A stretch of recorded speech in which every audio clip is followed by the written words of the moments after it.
ताज्या बातम्यांसाठी ABP माझाला subscribe करा आणि बेल आयकॉन प्रेस करा। भिवंडीतील इमारत दुर्घटनेला उलटून 2 आठवडे उलटले आहेत। मात्र एका बापाची आपल्या लेकीसाठीची शोध मोहीम अद्यापही सुरू आहे। 21 सप्टेंबर रोजी पटेल कंपाऊंड इथली 3 मजली इमारत कोसळली। या दुर्घटनेत 38 जणांचा बळी गेलाय।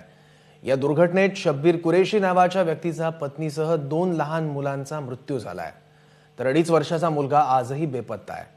त्यामुळे शब्बीर दररोज दुर्घटनाग्रस्त इमारतीच्या ढिगाऱ्याजवळ येऊन आपल्या चिमुरड्याचा शोध घेत आहेत। मात्र तो मिळत नसल्यानं हताश आणि निराश होऊन पुन्हा थकल्या पावलांनी घरी परततायत।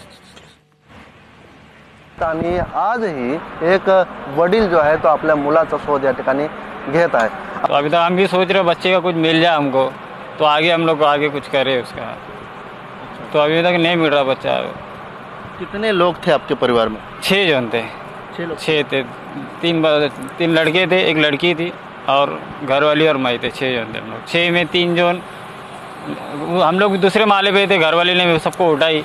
अब वो कुछ लेने के लिए कुछ आ ही लगता, डायरेक्ट बिल्डिंग गिरना चालू हो गई। तो एक बच्चा और माँ सामने साथ में मिले, एक बच्चा नहीं मिला अभी तक।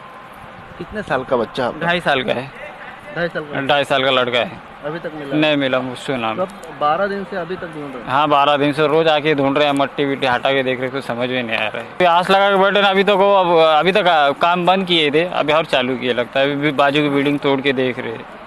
38 जणांचा मृतदेह या ठिकाणावरून काढण्यात आलेला आहे। 25 जणांना रेस्क्यू करण्यात आलेला आहे। मात्र अजूनही ते आपल्या मुलाचा काहीतरी तपास लागतंय का, काहीतरी शोध लागतंय का, याच्यासाठी ते सातत्याने या ठिकाणी येत आहेत।